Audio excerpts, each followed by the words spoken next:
Dios le bendiga. En esta noche voy a estar tocando un tema que lo he titulado La oveja coja.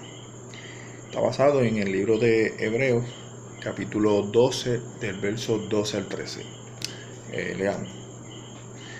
Por lo cual levantad las manos caídas y las rodillas paralizadas, y haced sendas derechas para vuestros pies, para que los cojos no se salgan del camino, sino que sean sanados.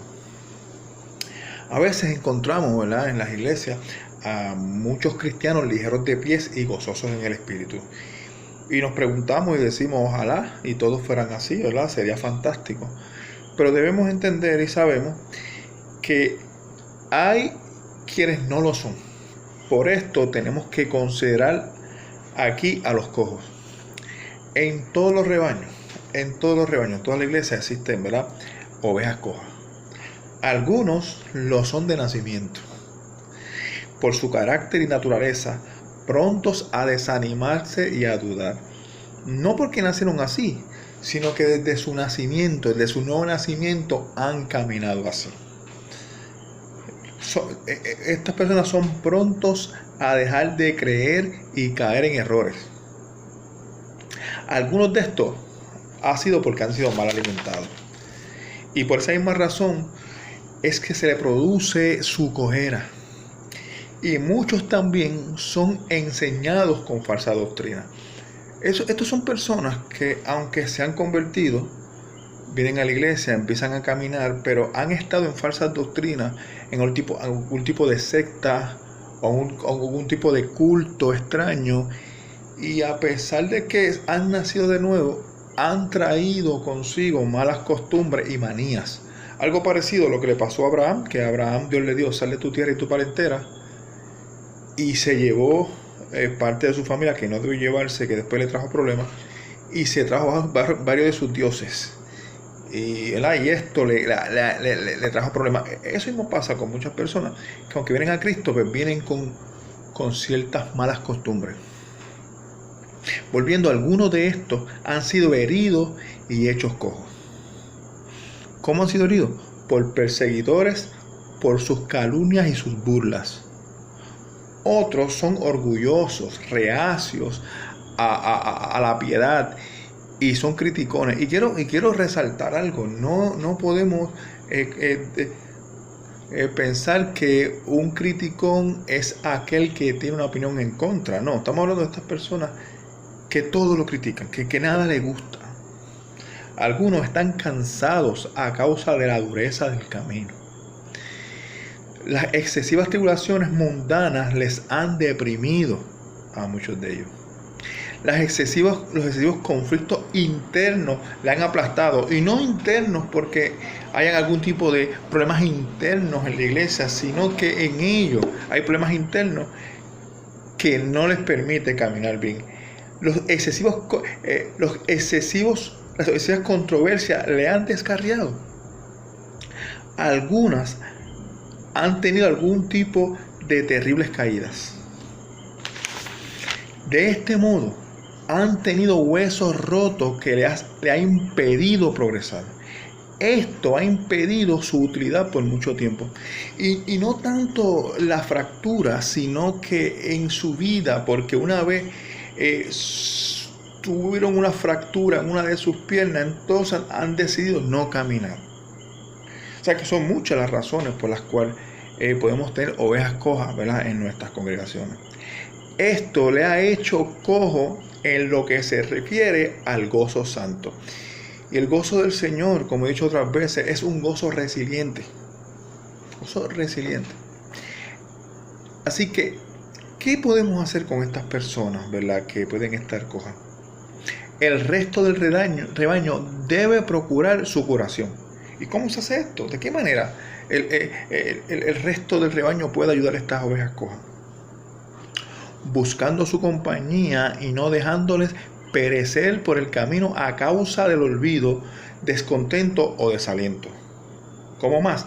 Tratando de consolarle y restaurándole. Haciendo a derecho sus pies por nuestros propios pies. Y es lo que dice aquí, lo que leímos en el versículo 13, que dice, ¿verdad?, para que el cojo no se salga del camino, sino que sea sanada. Que tenemos que enderezar, ¿verdad?, esas sendas derechas para que el cojo no se vaya a descarriar. Mediante nuestro modelar cristiano, enseñándoles el claro evangelio del modo más sencillo. Uno puede pensar que la manera más sencilla de predicar el evangelio es dando testimonio, y a veces no lo es, porque podemos predicar una cosa, pero nuestras acciones dicen otra. Así que debemos modelar también lo que podemos predicarle a ellos, también debemos modelarlo, manifestándole nuestro gozo en el Señor. Y yo quiero hablar de 7 fuentes de gozo que puede utilizar el cristiano mediante la Biblia.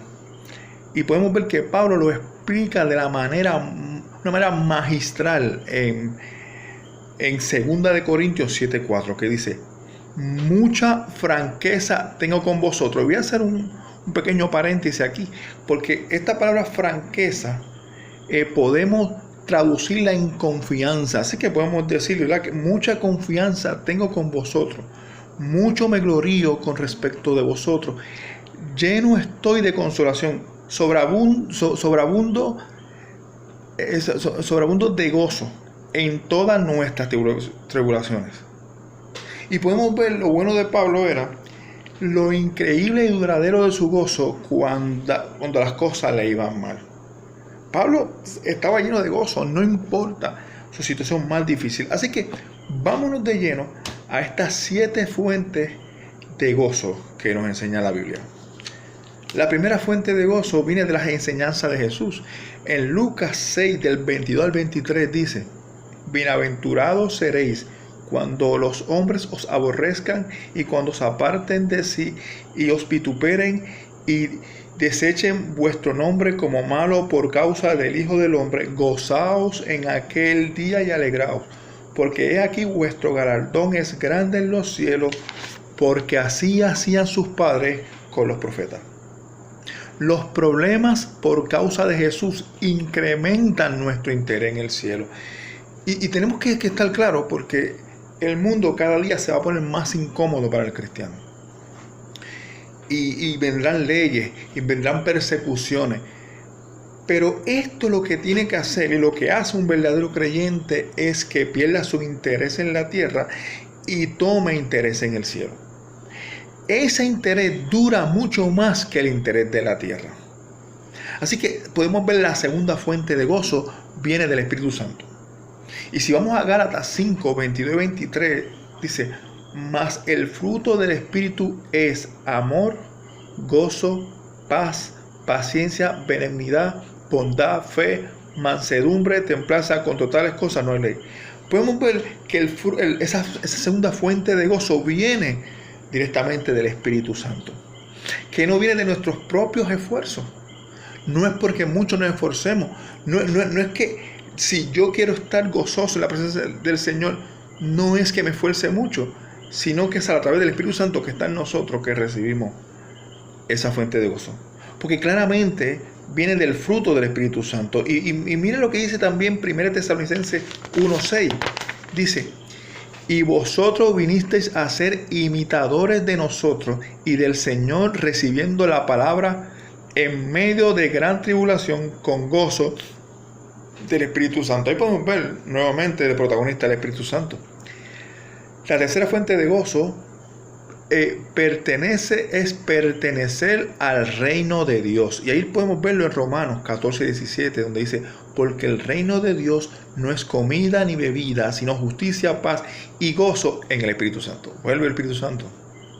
La cuarta fuente de gozo viene a través de la fe, que significa creer a Dios. Y ahí estamos en Romanos 15:13, que dice: y el Dios de esperanza os llene de todo gozo y paz en el creer, para que abundéis en esperanza por el poder del Espíritu Santo. También podemos ver lo que dice Filipenses 1:25 acerca de la fuente de gozo en la fe. Dice: y confiando en en esto, sé que quedaré, que aún permaneceré con todos vosotros para vuestro provecho y gozo de la fe.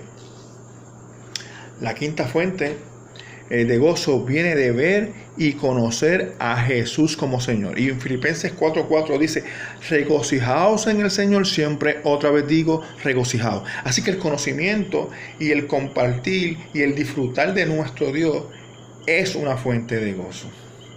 La sexta fuente viene de que los creyentes trabajen duro para ayudarnos a enfocar en esta fuente de gozo en lugar de cosas engañosas. Y lo podemos ver en 2 Corintios 1:24. Dice: no que nos enseñoremos de vuestra fe, sino que colaboremos con vuestro gozo para que la fe esté firme. Y quiero hacer un paréntesis muy grande.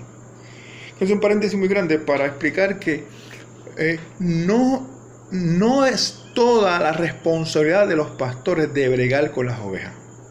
Y esto es algo muy importante, porque a veces nosotros podemos tener acceso a una persona y nosotros darle un consejo, pero preferimos que sea el pastor y no es que esté mal eso, pero nosotros debemos ser colaboradores en esto.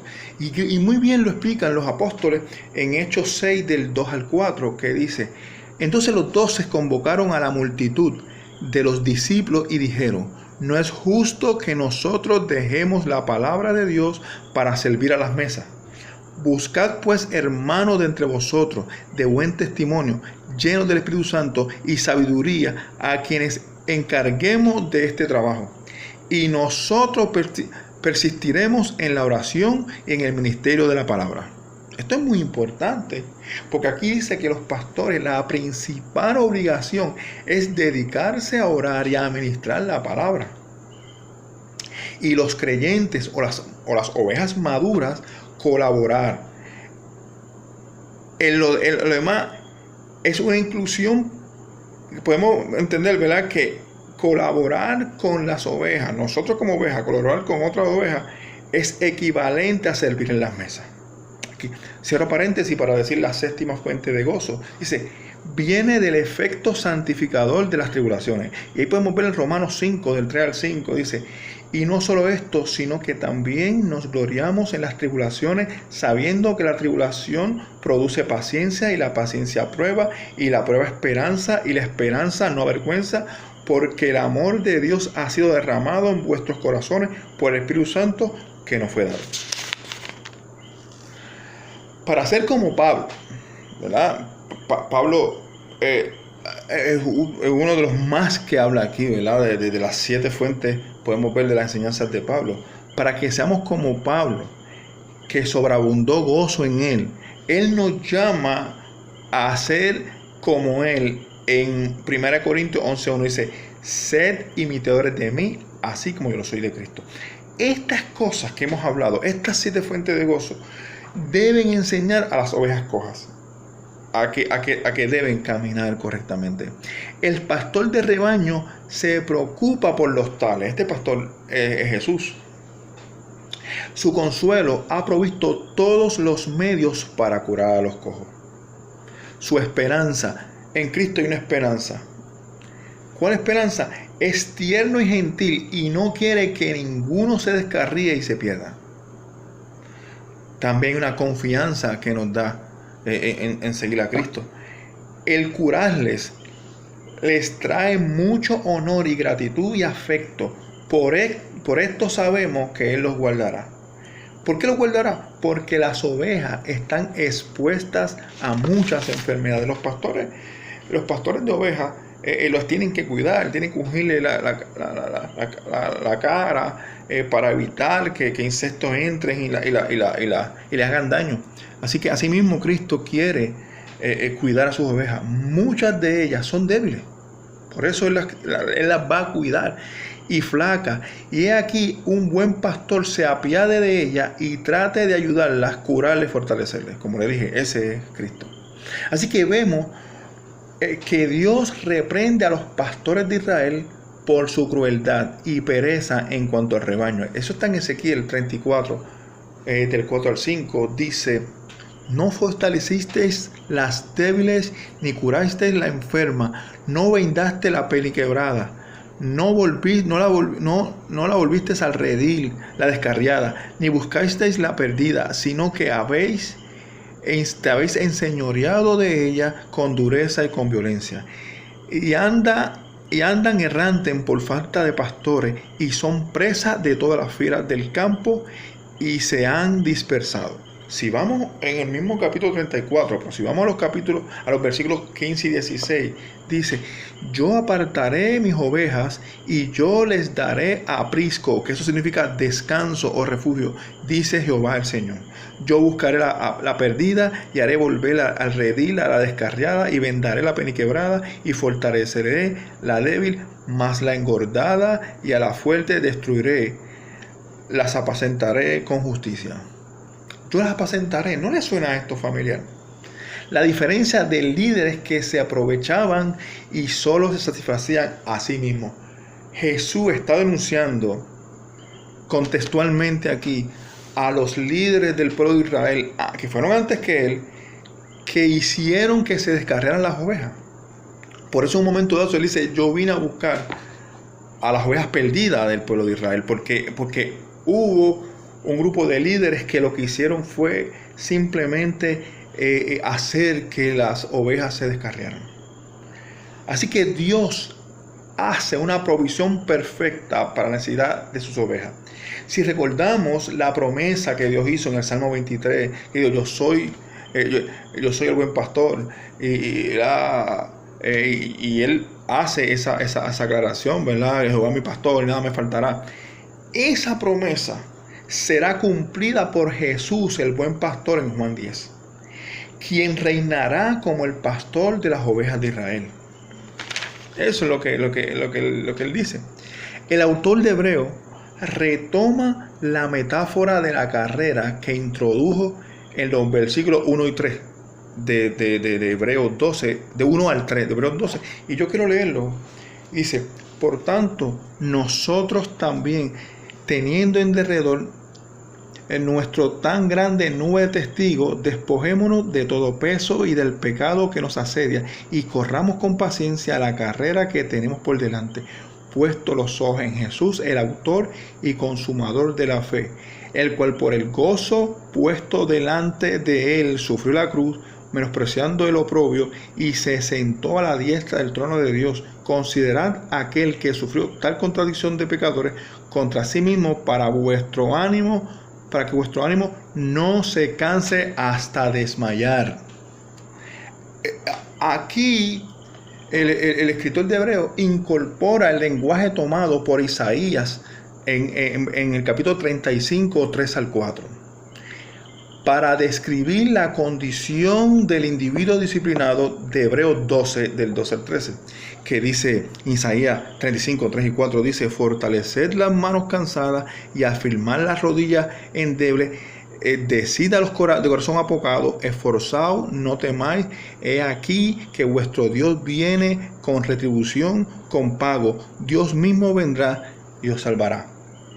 Como un corredor extenuado, cuyos brazos se caen y sus rodillas se cansan. Y al experimentar pruebas en la vida, el creyente debe permitir que las circunstancias no deshagan todo lo logrado. Más bien debe resistir y renovar su aliento para continuar la carrera hasta la meta. Yo tuve experiencia de ser fondista y correr largas carreras, y en un momento hay que el corredor sufre cansancio, sufre debilidad, sufre desánimo, pero el corredor debe tener dos puntos clave. Primeramente, que ese cansancio no deshaga lo logrado en esa carrera, y segundo, tiene la meta, lo está esperando. Entonces, ¿de qué se habla esto?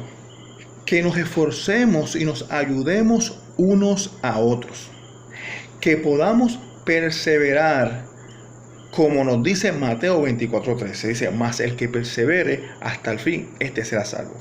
Pero esto no significa que nuestra perseverancia nos dará salvación, sino que aquellos que se le otorga la salvación en Cristo tienen la capacidad de perseverar. Y eso lo vemos en 2 de Juan 1:9. Dice, cualquiera que se extravía y no persevere en la doctrina de Cristo no tiene a Dios. El que persevera en la doctrina de Cristo, este sí tiene al Padre y tiene al Hijo. Y es muy cierto que requiere de esfuerzo, pero este esfuerzo está subordinado a tener a Cristo. La obra que convence de pecado, justicia y juicio. El que tiene a Cristo fue aquel que fue convencido de pecado, de justicia y de juicio. Y eso, cuando el Espíritu Santo entra en la persona, trae fe para creer. Nos concede el privilegio también de arrepentirnos y la fuerza espiritual para perseverar. ¿Cómo nos trajo fe? La Biblia dice en Efesios 2:8, dice, porque por gracia sois salvos por medio de la fe, y esto no de vosotros, pues es don de Dios, no por obras, para que nadie se gloríe. También Pablo explica en Romanos 4, del 4 al 5, dice, pero el que obra no se le cuenta el salario como gracia, sino como deuda.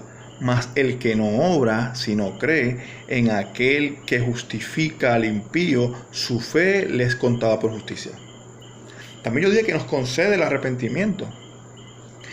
En 2 Timoteo 2, del 25 al 26 dice que con mansedumbre corrija a los que se oponen, por si quizás Dios le concede que se arrepientan para conocer la verdad y escapen del lazo del diablo, que están cautivos a voluntad de él.